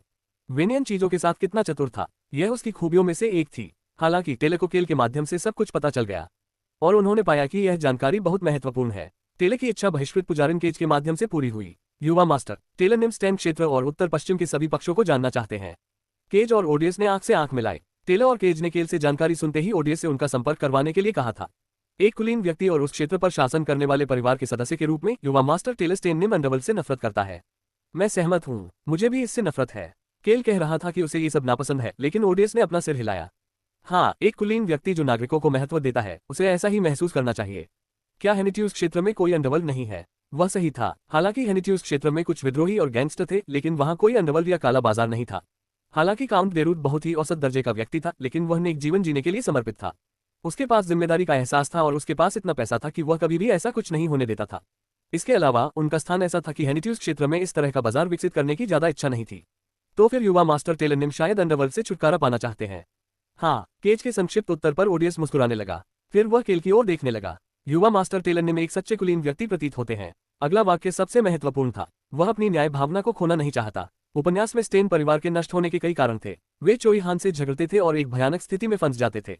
ब्लैक ड्रैगन भी पागल हो गया था। इसके अलावा ओडियस ने भी उनके पतन में भूमिका निभाई। उसने अंडरवर्ल्ड में वेनियन की पहचान उजागर की ताकि उसे अंडरवर्ल्ड पर नियंत्रण करने से रोका जा सके, और इससे मार्क्वेस स्टेन और उनके पूरे परिवार की प्रतिष्ठा नष्ट हो गई। जो परिवार सबसे कुलीन प्रतीत होता था उसने कुछ अपमानजनक कार्य किया था और नागरिकों को ठेस पहुंचाई थी। बेशक ओडियस को इस खबर को प्रकाश में लाने के लिए खुद को प्रकट करना पड़ा। इससे वह बहुत खतरे में पड़ गया। हालांकि चोई हान उसे ब्लू वुल्फ जनजाति की स्थिति के कारण जानता था, लेकिन वह उसकी मदद करने के लिए कुछ नहीं कर सकता था। हालांकि इस बार ऐसा करने का कोई कारण नहीं होगा। केल ने अपनी बातचीत का स्पष्ट अंत किया। तुम दोनों बाद में लड़ सकते हो, हमें पहले अपने साझा दुश्मन से छुटकारा पाना होगा। ओडियस और केज दोनों इस बात से भ्रमित हो गए। केल हेनिट्यूज के पास वेनियन से नफरत करने की क्या वजह थी? दोनों के मन में एक ही सवाल था, माफ कीजिए, लेकिन आप वेनियन के साथ क्या करने की योजना बना रहे हैं? ओडियस ने सवाल बीच में ही रोक दिया और केल की ओर देखा। केल के पास ओडियस के लिए एक सरल उत्तर था। उसे मार डालूंगा। यही है। पागल पुजारिन, केज ने चौंकते हुए केल की बात बीच में ही रोक दी। फिर भी केल ने बोलना जारी रखा। ये संभव नहीं है, लेकिन मृत्यु से भी बदतर कुछ हो सकता है। उद्धरण चिन्ह डॉट डॉट डॉट। माफ करें। केज के चेहरे पर एक खालीपन था जब वह सोच रही थी कि केल ने अभी क्या कहा था।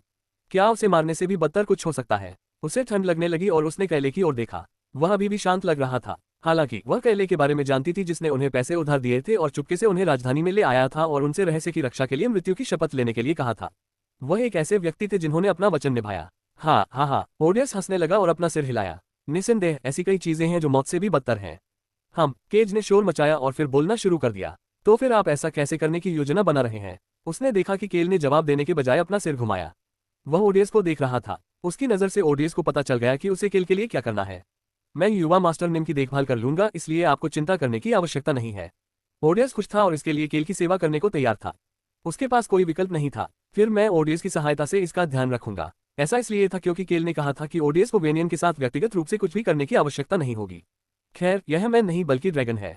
केल के दृष्टिकोण से वह कुछ भी नहीं कर रहा था। उसे बस इसे सेट करना था। ये राउंड ही था जो सब कुछ संभाल रहा था। एगो, ऐसा लगता है कि मैं कुछ समय में पहली बार व्यस्त रहूंगा। 60 वर्षीय ओडियस कमजोर होने का दिखावा कर रहा था। हालांकि उसके चेहरे पर एक उज्ज्वल भाव था। ऐसा लग रहा था कि वह जश्न मनाने के लिए तैयार है। तो जल्दी से चले जाओ, मैं इसी सराय में रहूंगा। ओह यकीनन। ओडियस, जो मध्यम आयु और वरिष्ठ आयु के बीच था, आसानी से सोफे से उतर गया और दरवाजे की ओर बढ़ गया। फिर उसने अपने पीछे केल की आवाज सुनी। ओडियस, एक घर ढूंढो। एक घर। ओडियस ने मुड़कर केल की ओर देखा। हाँ, और तुम्हें मेरी सेवा अच्छे से करनी होगी। मुझे सिर्फ आलीशान चीजें पसंद हैं। ओडियस को केल के इस रवैये को स्वीकार करने में कोई आपत्ति नहीं थी कि वह उससे सेवा करने के लिए कह रहा था। मेरे 60 साल के जीवन में मुझे इस तरह का अनुरोध कभी नहीं मिला, लेकिन मैं इसे अपना सम्मान मानूंगा। तुम्हें इसके लिए पर्याप्त पैसे भी मिल रहे हैं। मैं तुम्हारी बाधा दूर कर रहा हूँ। ये बहुत है। ओडियस ने दरवाजा खोला। चोई हान ने उसे देखकर धीरे से मुस्कुराया। ओडियस को अब समझ में आ गया था कि चोई हान दरवाजे की रखवाली क्यों कर रहा था। इस तरह की चर्चा के लिए किसी की निगरानी की जरूरत होती है। अगली बार मिलते हैं, चोई हान। बेशक, व्यापारी निम। ओडियस के जाने के बाद चोई हान ने फिर से दरवाजा बंद कर दिया। अब कमरे में सिर्फ केल और केज थे। जैसे ही वे दोनों ही कमरे में रह गए, केल ने उससे एक सवाल पूछा।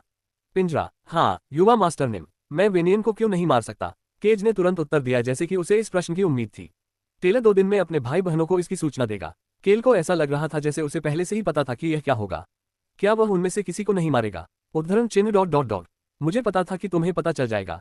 बोलते समय उसने केल के प्रति अपनी प्रशंसा को रोक लिया। हालांकि यह स्टैन परिवार की जीवनशैली के खिलाफ प्रतीत होता है, लेकिन ये पूरी तरह से इसके खिलाफ नहीं है, क्योंकि उत्तराधिकारी को केवल अन्य भाई बहनों को पद छीनने की कोशिश करने से अक्षम बनाना होगा। दूसरे लोग पूछ सकते हैं कि आप ये कैसे सुनिश्चित कर सकते हैं कि कोई भी उत्तराधिकारी को मारने के अलावा उसे हटाने का मोह न करे। यही कारण था कि वह कैल को यह समझाने की योजना बना रही थी। हालांकि कैल को पहले से ही इसका उत्तर पता था। आप मृत्यु की शपथ ले सकते हैं। उद्धरण चिन्ह डॉट डॉट डॉट। सही है। मुझे लगता है कि मुझे आपको कुछ भी समझाने की जरूरत नहीं है, युवा मास्टर केल। मुझे लगता है कि मृत्यु के देवता ने वास्तव में आपको किनारे नहीं धकेला है, मिस केज। हालांकि मृत्यु के देवता के मंदिर ने उसे बहिष्कृत कर दिया था, लेकिन मृत्यु के देवता ने ऐसा नहीं किया। केज मुस्कुराने लगा और उसने केल को जवाब दिया। खैर, मुझे बहुत खुशी होगी अगर वह मुझे परेशान करना बंद कर दे। ओडियस के चले जाने के बाद बातचीत हल्की हो गई और केज को जो भी कहना था कहने में कोई परेशानी नहीं हुई। अगर अन्य पुजारी ने उसकी बातें सुनती तो सदमे में बेहोश हो जाती। हम हमेशा वह नहीं पा सकते जो हम चाहते हैं, है ना? हालांकि केल की इस पर कोई प्रतिक्रिया नहीं थी। तो चलो अगली बार फिर बात करते हैं। आज मैं थक गया हूँ। केल ने चर्चा के अंत की घोषणा की। उसने पुष्टि की कि चोई हान और अदृश्य राउंड से बात करने से पहले केज सराय से निकल चुका था। चलो बैठो और इंतजार करो। हालांकि लंबे समय तक इंतजार करने की कोई जरूरत नहीं थी। केल छत के ऊपर खड़ा होकर चारों ओर देखने लगा। मौसम बहुत बढ़िया है। दिन बहुत धुंधला और गर्म था, जिससे बहुत नमी हो गई थी। समय भी बिल्कुल सही है। सुबह का समय था, सूरज उगने से पहले ही। हॉर्न केल के बगल में था और अभी भी आधी नींद में था, लेकिन वह जागते रहने की पूरी कोशिश कर रहा था। वहां आसपास ज्यादा लोग भी नहीं है। चूंकि कोहरा, नमी और सुबह का समय था, इसलिए लोगों को बाहर निकलने से रोकने के लिए यह एकदम सही स्थिति थी। खास तौर पर इसलिए क्योंकि यह पीछे की गली थी जहां लोग अपनी बुरी आदतों के साथ पूरी रात जागते थे और अब जाकर बिस्तर पर जा रहे थे। केल ने फिर से जमीन की ओर देखा। मैंने सुना है कि बहुत सारे रास्ते हैं। आज उनके इस रास्ते का इस्तेमाल करने की संभावना 70% से ज्यादा है। केल को ओडियस की रिपोर्ट याद आए और उसने एक तरफ देखा। राउंड शांत भाव से बैठा हुआ नीचे की ओर देख रहा था। केल ने राउंड के सिर को सहलाया। मानव, ऐसा मत करो। अपने शब्दों के विपरीत राउंड वहीं बैठा रहा और उसने केल को उसे सहलाने दिया। हालांकि वह केल को भूल रहा था। कमजोर इंसान, आज तुम कुछ नहीं करोगे। ठीक है, ठीक है, मैं बस देखूंगा। देखते समय सावधान रहें। ठीक है। राउंड को केल के जवाब से संतुष्टि हुई और उसने अपनी बाहें खोल दी। राउंड के हवा में तैरने के साथ ही काले पंख हिलने लगे। राउंड की हरकत से चोई हान, ऑन और हॉर्न सभी हिलने लगे। ठीक है, मैं इसे आप पर छोड़ता हूँ। यह मेरे लिए सबसे अच्छा वातावरण है। हॉर्न ने अपनी दुम हिलाए और कोहरे में गायब हो गई। हॉर्न ने केल की ओर देखा। जहर का समय। हाँ, केल के जवाब पर हॉर्न ने अपना सिर हिलाया और राउंड के पास गया जो नीचे की ओर तैर रहा था। हॉर्न ने राउंड के शरीर को थपथपाया और फिर मुस्कुराया और कोहरे में गायब हो गया। मैं भी चलता हूँ। चोई हान भी चुपचाप दूसरी छत पर चला गया। राउंड केल के पास गया और हवा में इंतजार करने लगा। राउंड, यह क्या है? आप जो चाहे करें, जवाब देते हुए राउंड मुस्कुराने लगा। ऐसी कोई बात मत कहो जो स्पष्ट हो। राउंड कोहरे में गायब हो गया। केल ने इत्मीनान से अपनी बाह को पार किया और नीचे जमीन की ओर देखा। 70% संभावना सही थी। 3 लोग अपने अपने कपड़ों के नीचे छिपकर गली में घुसे। विनियन उन 3 लोगों में से एक होना चाहिए। केल रेलिंग पर झुक गया और तीनों को नीचे देखा। विनियन स्टेन को पता नहीं था कि केल उसे देख रहा है क्योंकि वह तेजी से चलने लगा था। पागल कमीना, विनियन मन ही मन कसम खा रहा था, जो कि एक रईस को नहीं करना चाहिए। कल उसके पूर्व लकवाग्रस्त भाई ने कुछ पागलपन भरी बातें कही। मैं अपने भाई बहनों को नहीं मारूंगा। मेरी योजना केवल उन पर शासन करने की है। टेलर के शब्दों ने बहुत बड़ी प्रतिक्रिया पैदा की, जिससे परिवार में अभी काफी उथल पुथल मची हुई है। इसकी बदौलत वेनियन सुबह सुबह इस जगह पर आ पाया। टेलर को इस समय बहुत ज्यादा ताकत मिल रही थी। उसे दबाने की जरूरत थी। आमतौर पर वह खुद यात्रा नहीं करता, लेकिन पिछली गली में उसके अनुचर के अनुसार सबसे ज्यादा प्रभावशाली काला बाजार व्यापारी हाल ही में उनके रास्ते में आ रहा था, जिससे उनके लिए कोई भी कदम उठाना मुश्किल हो गया था। ये सभी बेकार मूर्ख मेरे रास्ते में आते रहते हैं। वेनियन ने अपनी जीप चिटकाते हुए कोहरे में तेजी से आगे बढ़ना शुरू किया। वह शुक्र मना रहा था कि कोहरा था, क्योंकि इससे कई लोग उसे देख नहीं पा रहे थे। कम से कम मौसम तो मेरी मदद कर रहा है। विनियन खुश था कि कोहरा घना होता जा रहा था। उसके 2 अनुचर उसके पीछे पीछे चल रहे थे। कोहरे में चलते समय उन्हें कुछ नजर नहीं आया। ऐसा इसलिए हुआ क्योंकि उनका हुड बहुत नीचे था, ताकि लोग उन्हें पहचान न सके। उनके सिर के ऊपर का कोहरा धीरे धीरे काला होता जा रहा था। म्याऊ टस, विनियन ने इन बिल्लियों को देखकर जीप चिटकाई जो इतनी सुबह भी म्याऊ कर रही थी। इस पिछली गली में बहुत सारे बेकार लोग और आवारा जानवर थे। उन्हें या तो उन्हें इकट्ठा करके सिखाना था या फिर उन सभी को मार डालना था। म्याऊ, एक और डरावनी म्याऊ सुनाई दी। इससे वेनियन को किसी के बारे में सोचना पड़ा। वह अस्तित्व उसकी सभी समस्याओं के लिए जिम्मेदार था। मुझे इसे मार देना चाहिए था। वेनियन ने भौहें सिकोड़ना शुरू कर दिया। उसे उस शापित ब्लैक ड्रैगन को मार देना चाहिए था। अगर उसने ऐसा किया होता तो ये सब कुछ नहीं होता। उसने उसे वश में करने के लिए एक तमाशा खड़ा किया था और यही उसके पतन का कारण बना। वह बहुत निराश था। उसी समय उसने एक बार फिर बिल्ली की म्याऊ सुनी। म्याऊ, गुस्सा कर देने वाला। यही वह क्षण था जब वेनियन हताशा में बुदबुदाया। उफ, वेनियन के पीछे किसी के सांस लेने की कोशिश करने की आवाज सुनाई दी। तभी उसने जमीन पर कुछ गिरने की आवाज सुनी। हाँ, युवा मास्टरनी। तभी उसे अपने नौकर की आवाज सुनाई दी। वेनियन जल्दी से पलटा। क्या? उसका एक अनुचर जमीन पर उसकी गर्दन पकड़े पड़ा था। वेनियन को आवाज देने वाला अनुचर धीरे धीरे लड़खड़ाते हुए गिर रहा था। सांस नहीं आ रही, केक। नीचे गिरने से पहले उस नौकर का चेहरा नीला पड़ गया। उस नौकर का हुड वेनियन के बूट की नोक को छू गया। घटनाओं के इस अचानक मोड़ ने वेनियन को भौहें सिकोड़ने पर मजबूर कर दिया और वह अस्त व्यस्त हो गया। उसने कभी ऐसी उम्मीद नहीं की थी। म्याऊ, तभी उसे फिर से बिल्ली की म्याऊ सुनाई दी। वेनियन को कुछ और भी एहसास हुआ। बिल्ली की म्याऊ धीरे धीरे नजदीक आ रही थी। म्याऊ, ऊपर, यह ऊपर से आ रहा है। वेनियन ने अपना सिर उठाया और तभी उसे ये दिखाई दिया। उनके चारों ओर सफेद कोहरे के विपरीत उनके ऊपर का कोहरा काला और लाल रंग का था। वह कोहरा खतरनाक लग रहा था। वेनियन ने अवचेतन रूप से एक कदम पीछे ले लिया। यह उसी क्षण हुआ था। नल, किसी चीज ने वेनियन की पीठ को छुआ। वेनियन एक क्षण के लिए रुका, फिर अपनी तलवार की मूठ पकड़ी और तेजी से पीछे मुड़ा। हालांकि वह केवल कोहरा ही देख पा रहा था। क्या बात है?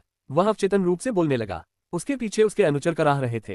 केक, वह है। वह हल्की हवा की आवाज भी सुन सकता था। स्विश, ये वह क्षण था जब वेनियन अपनी प्रतिक्रिया स्वरूप अपना सिर घुमाने वाला था। नमस्ते, वेनियन को एक आवाज सुनाई दी। उसने पीछे मुड़कर देखा, लेकिन उसे कुछ भी दिखाई नहीं दिया। नहीं, बात सिर्फ इतनी थी कि वह इसे देख नहीं पा रहा था। एक काली आकृति धीरे धीरे वेनियन के सामने प्रकट हुई। वह आकृति धीरे धीरे स्वयं को प्रकट करने में समय ले रही थी। ओह, वेनियन ने पीछे हटना शुरू कर दिया। नल, हालांकि उसका रास्ता उसके एक गिरे हुए अनुचर ने रोक दिया। और फिर उस काले अस्तित्व ने खुद को पूरी तरह से प्रकट कर दिया। वे आंखें जो वेनियन के प्रति तीव्र घृणा दिखाती थीं। उन्होंने बहुत लंबे समय से यह आकृति नहीं देखी थी। क्या हम फिर मिलेंगे? काला ड्रैगन उसके सामने प्रकट हुआ। ड्रैगन राउंड मुस्कुरा रहा था। हाँ, ये कमीना कैसे हो गया? वेनियन के मुंह से अचानक ही ऐसे कठोर शब्द निकल पड़े जो एक कुलीन व्यक्ति के लिए उचित नहीं थे। उसका हुड धीरे धीरे उतर गया और उसका पूरा चेहरा दिखने लगा। वह पूरी तरह से पीला पड़ गया था। वेनियन के पास पहुंचते ही ब्लैक ड्रैगन ने धीरे से अपने पंख फड़फड़ाए। तुम इतने हैरान क्यों हो? शांत और धीमी आवाज वेनियन के कानों तक पहुंची। क्या हुआ? क्या तुम्हें मुझे पहचानने में दिक्कत हो रही है क्योंकि मैं पूरी तरह से खून से लथपथ नहीं हूँ? राउंड ने ऐसा कहते हुए बिल्कुल उदासीन भाव दिखाया। फिर वह धीरे धीरे वेनियन के पास पहुंचा, जबकि उसका काला मन उसके चारों ओर हवा में उतार चढ़ाव कर रहा था। वेनियन एक कदम पीछे हट गया। उफ, वह पीछे की ओर चलते हुए अपने एक अनुचर के शरीर पर चढ़ गया। वेनियन स्टेन, ड्रैगन बोल रहा था। वेनियन ने ड्रैगन को 4 साल तक बोलते हुए कभी नहीं सुना था। जब उसने उसे यातनाएं सहते हुए देखा था, वह उसका नाम भी पुकार रहा था। उसके सामने का अजगर उस अस्तित्व से भिन्न था जो डंडों और कोड़ों से पीटा और लहूलुहान किया जाता था। यद्यपि ड्रैगन अब भी उसी छोटे आकार का था, परंतु वह पूर्व में प्रताड़ित अस्तित्व अब एक उच्च श्रेणी की जाति के रूप में उसके सामने खड़ा था। मुझे लगता है तुमने कभी उम्मीद नहीं की थी कि मैं वापस आऊंगा। वेनियन ने कभी इसकी उम्मीद नहीं की थी। उसने सिर्फ यही सोचा था कि उसे ड्रैगन को कैसे ढूंढना है और उसे वापस लाकर उसे सिखाना है। यह एक मूर्खतापूर्ण विचार था। एक और कदम पीछे हटने वाला पैर कांपने लगा था। वह खुद को रोक नहीं सका। क्या क्या हो रहा है? गहरा लाल कोहरा उसके पास आया और उसके पैरों से शुरू होकर उसके पैरों तक बढ़ने लगा। ऐसा लग रहा था जैसे कोई सांप उसके चारों ओर लिपटा हुआ हो। हालांकि वह भाग नहीं सका। आपको दोबारा देखकर अच्छा लगा। वह ड्रैगन जो उसका स्वागत कर रहा था उसे अपने मन से बांध चुका था। ये सांप जैसा कोहरा अब वेनियन की गर्दन तक पहुंच चुका था। उफ! उसके एक अनुचर ने एक बार फिर गुर्राहट की, फिर चुप हो गया। हाय! हवा की आवाज उसके कान के पास सांप की फुफकार की तरह लग रही थी। वेनियन हमेशा की तुलना में इस समय बहुत जर्जर दिख रहा था। नहीं नहीं, कोहरा अब उसकी नाक के ठीक नीचे तक पहुंच गया था। इससे पहले उसके साथ ऐसा कभी नहीं हुआ था। ड्रैगन के जादू से उसका शरीर लकवाग्रस्त हो गया था और वह कुछ भी नहीं कर सकता था। गहरे लाल रंग का कोहरा धीरे धीरे उसकी नाक और चेहरे पर छा गया। वेनियन ने अपनी सांस रोकने की कोशिश की, लेकिन आखिरकार कोहरा उसकी नाक में घुस गया। वह सांस नहीं ले पा रहा था। उस समय वह कोहरे के बीच से ड्रैगन का चेहरा देख सकता था। मैं तुम्हें देखकर बहुत खुश हूँ, वेनियन स्टेन। उद्धरण चिन्ह डॉट डॉट डॉट। उफ! राउंड कोहरे के बीच से वेनियन का चेहरा देख सकता था। वेनियन का शरीर ऑन और हॉर्न के हल्के जहरीले कोहरे को सोखने के बाद कांप रहा था। राउंड ने धीरे धीरे वेनियन को बांधते हुए मैना को हटाया। प्लॉप! वेनियन जमीन पर गिर गया। राउंड द्वारा उसका मन हटाने से पहले ही वह बेहोश हो चुका था। राउंड चुपचाप गिरे हुए वेनियन को देखता रहा। उसी समय एक हाथ उसके सिर पर सहलाने लगा। ये केल था। केल ने छत से हल्के से कूदने के लिए हवा की आवाज का इस्तेमाल किया था। वेनियन की ओर देखते हुए उसने राउंड के सिर को सहलाया। वह राउंड की आवाज सुन सकता था। कमजोर, वह बहुत ज्यादा कमजोर है। केल ने कड़वी मुस्कान बिखेरी। ऐसा इसलिए था क्योंकि राउंड बहुत परेशान लग रहा था। हालांकि केल ने उसे वापस बुलाया। तो क्या आप रुकना चाहते हैं? नहीं, मैं उसके साथ वैसा ही व्यवहार करूंगा जैसा उसने मेरे साथ किया। केल ने बिना किसी हिचकिचाहट के राउंड को जवाब देते हुए देखकर उसके गोल सिर को थपथपाया। एक बार फिर बोलने से पहले उसने इधर उधर देखा। शुरू करना। Tap tap. बिल्ली के बच्चे ऑन और होंग, जो पास की एक इमारत के ऊपर थे, हल्के से नीचे कूद गए। एक बार जब उन्होंने ऐसा किया तो ऑन ने कोहरे को नियंत्रित किया ताकि चोई हान के लिए रास्ता बनाया जा सके। वे सभी गली के प्रवेश द्वार पर इंतजार कर रहे हैं। केल ने देखा कि राउंड धीरे धीरे अदृश्य हो रहा है और उसने आदेश दिया, उनसे कहो कि वे आए। जी श्रीमान। दो छोटी गाड़ियां जल्दी ही गली में घुस गईं और गली भर गई। उनमें से एक गाड़ी से एक व्यक्ति बाहर आया। मम सुप्रभात, युवा मास्टर निम। वे यहाँ हैं। पागल पुजारिन केज ने जमीन पर बेहोश पड़े अनुचरों और साथ ही वेनियन स्टेन को देखते हुए, जिसे चोई हान ने उठा लिया था, सांस फूलने लगी। उसने नहीं देखा था कि इस गली में क्या हुआ था। कोहरे ने इसमें भूमिका निभाई थी, लेकिन यह मुख्य रूप से इसलिए था क्योंकि चोई हान गली के प्रवेश द्वार के सामने पहरा दे रहा था। वह देख सकती थी कि दोनों नौकर बेहोश होने के बावजूद भौहें सिकोड़े हुए थे और वेनियन डर के मारे पीला पड़ गया था। हमारे पास समय नहीं है। हम हाँ। केल के गंभीर स्वर को सुनकर वह होश में आए और अपने साथ आए दो लोगों को तुरंत वेनियन के गुर्गों को हटाने का आदेश दिया। जब वे ऐसा कर रहे थे, वह केल के पास पहुंची, जो वेनियन के साथ दूसरी गाड़ी में जाने वाला था। याद रखना, 4 दिन बाद। हाँ, ये काफी समय है। केल, जो पूरे आत्मविश्वास से कह रहा था कि 4 दिन काफी है, और चोईहान, जो वेनियन को एक कोने में धकेल रहा था, दोनों ही शांत दिख रहे थे। इससे केज को ठंड लग गई। वह खुद को किल हेनिट्यूस से अलग महसूस कर रहा था, जिसने महल में सभी की रक्षा करने के लिए कदम उठाया था, साथ ही उसी युवा मास्टर से भी जिसने उसकी और टेले की मदद की थी। हालांकि किल जल्द ही मुस्कुराने लगा। उसे अपनी योजना के लिए ठीक से काम करने की जरूरत थी।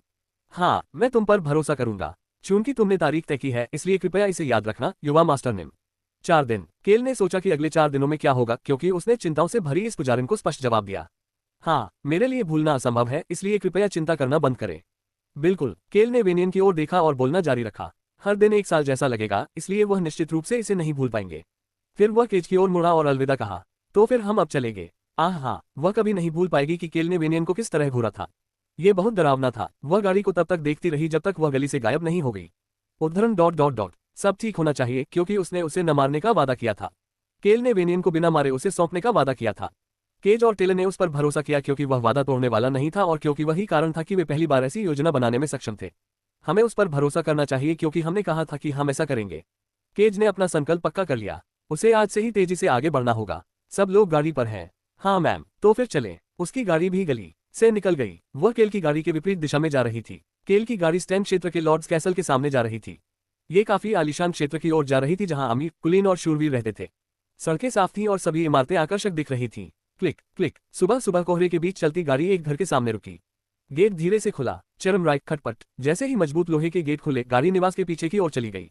इस औसत से दिखने वाले घर में जमीन के अंदर जाने के लिए एक दरवाजा था। यह एक अच्छा घर है। केल ने गाड़ी से उतरकर ड्राइवर की ओर देखा और एक बात पर गौर किया। ड्राइवर ने अपना सिर हुड के नीचे छिपा रखा था। केल के जवाब में लिबादे का हुड थोड़ा ऊपर उठ गया। आप जा सकते हैं। ओडेस, हुड के नीचे वाला आदमी थोड़ा झुका और चुपचाप और चुपके से निवास के पीछे के गेट से बाहर चला गया। वह एक बार फिर मुड़कर केल को देखना चाहता था, लेकिन उसने खुद को रोक लिया। मैं उसके बारे में गलत था। वह व्यक्तिगत रूप से इसलिए चले गए थे क्योंकि केल ने उनसे कहा था कि यह ऐसा काम है जिसे वह अपने किसी अधीनस्थ को नहीं सौंप सकते। अब उन्हें समझ में आया कि केल ने उन्हें अपनी सेवा देने के लिए क्यों कहा था। वे जो काम कर रहे थे उसके बारे में कोई और नहीं जान सकता था। एक यातना कक्ष। उसे यकीन था कि केल एक अच्छे इंसान के रूप में जाना जाता है। वह दूसरों के लिए खुद को बलिदान करने वाला भी था। हालांकि वह असली केल नहीं था। यहाँ तक कि चोई हान, जो एक अच्छा इंसान था, उसने भी केल के आदेशों का पालन किया। ओडियस ने अपने भतीजे बिल्लोस के बारे में सोचा, जिसने कहा था कि वह केल का अनुसरण करेगा। इसके बाद ओडियस ने तेजी से आगे बढ़ना शुरू कर दिया, क्योंकि उसे अगले 4 दिनों तक केल के पदचिन्हों को छुपाना था। समस्या यह है कि मैं उसका पीछा ऐसे कर रहा हूं जैसे ये सामान्य बात हो। ओडियस कोहरे में गायब होने से पहले धीमी आवाज में बुदबुदाया। ओडियस के गायब होते ही केल ने भूमिगत मार्ग का दरवाजा खोल दिया। चीख! जैसे ही दरवाजा धीरे से खुला, एक डरावनी आवाज सुनाई दी। आह, तुम आ गए। वह दरवाजे के पास ही बीकरॉक्स को देख सकता था। बीकरॉक्स कल शाम को यहाँ आया था। हत्यारे का बेटा, रॉन, तलवारबाज और रसोइया। बीकरॉक्स के पास कई उपाधियां थीं। हालांकि अभी जिस एक उपाधि का इस्तेमाल किया जा रहा है वह यातना विशेषज्ञ की है। हाँ, चलो उसे ले चलते हैं। चोई हान ने वेनियन को उठाया और नीचे चला गया। बीकरॉक्स उसके पीछे पीछे चला गया और उसने काले ड्रैगन को देखा जो केल के बगल में उड़ रहा था। केल ने ऐसा दिखावा किया कि उसने बीकरॉक्स को राउंड की ओर झांकते नहीं देखा। केल ने कल ही उसे राउंड के अस्तित्व के बारे में बताया था। उन्होंने इसे आसानी से स्वीकार कर लिया। मैं जानता था। जैसे ही केल ने उसे बताया कि राउंड ही वह व्यक्ति था जो राजधानी की यात्रा के दौरान उनके लिए भोजन लाया था, बीकरॉक्स ने इसे स्वीकार कर लिया। हालांकि बीकरॉक्स को उनके काम से कुछ समस्याएं थीं, क्योंकि केल ने वेनियन के बारे में कुछ भी नहीं बताया था। लेकिन कम से कम वह आदेशों का पालन तो करता है। बीकरॉक्स ने इसका बहुत गहनता से पालन किया। जैसे ही केल भूमिगत कक्ष की ओर बढ़ा, उसे बीकरॉक्स के बारे में और भी अधिक ऐसा महसूस होने लगा। कमरा काफी बड़ा था। आपने इसे ठीक से सेट किया है। कमरे के एक तरफ कई तरह के उपकरण रखे हुए थे। बीकरॉक्स ने ये सब तैयार कर रखा था। केल ने उन खतरनाक औजारों को देखकर चौंक कर राउंड की तरफ देखा। यह एक ही है। राउंड ने शांति से कमरे का मूल्यांकन किया। ये भूमिगत यातना कक्ष उस गुफा के करीब बनाया गया था जिसमें राउंड ने अपने जीवन के पहले 4 वर्षों तक यातनाएं झेली थीं। चोई हान ने वेनियन को कुर्सी पर बिठाया। बीकरॉक्स ने केल की ओर देखा और बोलना शुरू किया। क्या मुझे बस उस पर काम करने की जरूरत है? हाँ, मुझे उसके साथ क्या करना चाहिए? राउंड को इस सवाल का जवाब देना था। बीकरॉक्स को उस ड्रैगन से बात करनी थी जो उसके सामने उड़ रहा था। मैंने जो कुछ भी सहा है मैं उससे वापस कर दूंगा। उद्धरण चिन्ह ... पीड़ा हुई। बीकरॉक्स को राउंड की कहानी के बारे में पता नहीं था। हाँ, मेरे साथ 4 साल तक दुर्व्यवहार किया गया, मुझे हर दिन प्रताड़ित किया गया और पीटा गया। मुझे एक गुफा में भी कैद किया गया था। मैं इन 4 दिनों में अपने 4 साल के कष्टों का बदला लेना चाहता हूँ। कमरे में शांत 4 वर्षीय बच्चे की आवाज गूंज रही थी। चोई हान अपना चेहरा रगड़ रहा था, जबकि ऑन और हॉन को समझ नहीं आ रहा था कि क्या करे। केल ने अपनी बाहें पार की और राउंड की ओर देखा। राउंड वाकई महान और शक्तिशाली था। केल की राय में राउंड की तरह अपने दर्द के बारे में शांति से बात करना मुश्किल था। मैं आपको बताऊंगा कि मुझे कैसे कैसे कष्ट सहने पड़े। सबसे पहले मुझे तब तक कोड़े मारे गए जब तक कि मेरी शक्तिशाली ड्रैगन त्वचा कच्ची नहीं हो गई। राउंड ने 4 सालों के दौरान जो कुछ भी सहा उसे विस्तार से बताया। राउंड ने बहुत जोश से बीकरॉक्स को सब कुछ समझाया, जो ध्यान से सुन रहा था। वह वेनियन को हर चीज के लिए पैसे देना चाहता था और उस स्थान पर प्रहार करते रहना जो पहले से ही रक्तरंजित और घायल है, सबसे महत्वपूर्ण बुनियादी ज्ञान है। टकराना। राउंड ने बात करना बंद कर दिया और शोर के स्रोत की ओर देखने लगा। केल ने बेहोश वेनियन को कुर्सी पर लात मारी थी। वेनियन जमीन पर गिर गया, लेकिन फिर भी बेहोश रहा। इससे केल को आश्चर्य हुआ कि वेनियन को जहर देने के लिए हान ने कितनी तेज बेहोशी की दवा का इस्तेमाल किया था। केल ने अपनी शर्त ठीक की, जैसे कुछ हुआ ही न हो, फिर बोलना शुरू किया। जो करना है करते रहो। उद्धरण चिन्ह ... मैं समझता हूँ, मानव। राउंड अपने अतीत के बारे में बात करने लगा। उसने सिर्फ उसका सार बताया, क्योंकि उसके पास ज्यादा समय नहीं था। उसके खत्म होते ही कमरे में सन्नाटा छा गया। केल ने बीकरॉक्स की ओर देखा और फिर मुस्कुराने लगा।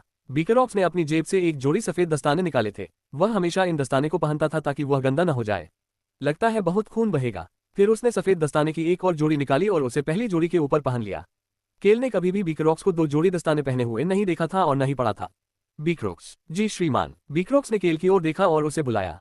शुरू करने से पहले कुछ खाना बना लो। उद्धरण चिन्ह ... खाना। बीकरॉक्स ने कैल की तरफ ऐसे देखा जैसे कैल पागल हो। हालांकि कैल ने राउंड की तरफ इशारा किया। राउंड ने अपने पंख फैलाए जैसे कि वह कैल से सहमत हो। राउंड को कुछ खाने की जरूरत है। उस कमीने ने मुझे खाना खाते समय मारा और कहा कि मेरा खून देखकर उसे खाना निगलने में आसानी होगी। उद्धरण चिन्ह ... वह पागल बेटा। चोई हान ने गाली देना शुरू कर दिया। बीकरॉक्स ने राउंड और केल से बात करने से पहले दस्ताने की एक और जोड़ी निकाली। लगता है मुझे दावत की तैयारी करनी होगी। इससे केल को लगा कि बीकरॉक्स वास्तव में स्नेह के प्रति कमजोर था। वह यातना विशेषज्ञ था, लेकिन चाहे वो वुल्फ बच्चों के साथ हो या राउंड के साथ, बीकरॉक्स बच्चों और स्नेह के प्रति बहुत कमजोर था। बीकरॉक्स ने भोजन तैयार करने के लिए आगे बढ़ते हुए एक प्रश्न पूछा। क्या मैं उसे अपंग कर दूं? ऐसा करने की कोई जरूरत नहीं है। राउंड ने जवाब दिया। ठीक है, युवा मास्टर नेम, क्या आप भी यही रहेंगे? एमएम केल ने कराहते हुए बीकरॉक्स के सवाल पर अपनी भौहें सिकोड़नी शुरू कर दी। मैं वास्तव में इसे देखना नहीं चाहता, लेकिन वह शांति से रहना चाहता था क्योंकि उसे खून खराबा या युद्ध देखना पसंद नहीं था। हालांकि यह एक विशेष अवसर था। उन्होंने कोने में एक अदृश्यता जादू उपकरण स्थापित किया था। अगर केल की पहचान उजागर हो जाती तो ये जटिल हो जाता, इसलिए वह केवल गुप्त रूप से ही देख सकता था। मुझे नहीं लगता कि मैं यातना देखते हुए दावत का आनंद ले सकता हूँ। मुझे सिर्फ शराब पीनी चाहिए। केल को पता था कि यह क्रूर होगा। वह शायद उल्टी करना चाहेगा और वेनियन पर गुस्सा करेगा। ऐसी स्थिति में शराब बेहतर थी। केल ने शराब मांगने के लिए अपना मुंह खोलने की कोशिश की, हालांकि राउन ने पहले बोलना शुरू कर दिया। मैं समझता हूँ, कमजोर इंसान, इसके बारे में सोचने की जरूरत नहीं है, तुम्हें देखने की जरूरत नहीं है। ये सच है, मुझे लगता है कि यह आपके लिए मुश्किल हो सकता है, युवा मास्टर निम। चोई हान ने राउन के बाद भी बोलना जारी रखा और यहाँ तक कि ऑन और हांग ने भी अपना सिर हिलाया। केल ने अपने चेहरे पर हैरानी भरे भाव के साथ बोलना शुरू किया। तुम किस बारे में बात कर रहे हो? केल ने राउन के सिर को सहलाया और उसके पास से निकल गया। अगर मैं नहीं देखूंगा तो क्या तुम अकेले देखोगे? कुछ चीजें ऐसी होती हैं जिन्हें आपको देखना ही पड़ता है, चाहे उन्हें देखना कितना भी मुश्किल क्यों न हो। फिर उसने अपने जादुई थैले से एक औषधि निकाली और उसे बीक्रोक्स को दे दिया। अगर ऐसा लगे कि वह मरने वाला है तो इस औषधि का प्रयोग करें, तब वह पूरे 4 दिन तक जीवित रह सकेगा। बिल्कुल, बीक्रोक्स ने इसे सहजता से स्वीकार कर लिया जैसे कि यह स्वाभाविक था। वास्तव में ये चोई हान और ब्लैक ड्रैगन की प्रतिक्रियाएं थीं जो बीक्रोक्स को समझ में नहीं आई। तो फिर मैं इसे तैयार करके आता हूँ। बीक्रोक्स ने भूमिगत रूप से सबसे बढ़िया दावत तैयार की थी। ये दावत सिर्फ राउन के लिए थी। बड़ा ओह, विनियन कराह उठा और हिलने की कोशिश करने लगा। उसका शरीर भारी लग रहा था। हालांकि वह अपने शरीर के हर हिस्से को महसूस कर सकता था, लेकिन उसे ऐसा लग रहा था जैसे उसे ऑक्सीजन की कमी हो रही है। वह जल्द ही होश में आ गया और यह समझने की कोशिश करने लगा कि क्या हुआ था। फनफना, विनियन ने चौंक कर अपनी आंखें खोली। उसने अपनी आंखों के सामने जो देखा वह एक दावत थी, एक भव्य दावत जो आमतौर पर रईसों को भी देखने को नहीं मिलती। उसकी आंखों के सामने एक आलीशान मेज पर थी। ब्लैक ड्रैगन ने मेज से नीचे वेनियन की ओर देखा। झनकार, वेनियन ने अपना सिर घुमाया क्योंकि उसने अपने अंगों और गर्दन पर जंजीरों की खनखनाहट सुनी थी। मम, वह बोलना चाहता था पर कुछ बोल नहीं पा रहा था। उसकी गर्दन पर बंधी जादुई जंजीरें उसे बोलने से रोक रही थीं। वह कुछ भी नहीं बोल सका, ठीक वैसे ही जैसे राव ने कष्ट झेला था। पसस, धमाका, चाबुक फर्श पर घूम रहा था। यह एक बड़ा चाबुक था जिसमें धातु और कांच जड़े हुए थे। ये राउंड पर इस्तेमाल किए गए कोड़े के समान ही था। वह नकाबपोश आदमी चाबुक लेकर धीरे धीरे वेनियन के पास पहुंचा। शुरू करना, राउंड ने आदेश दिया।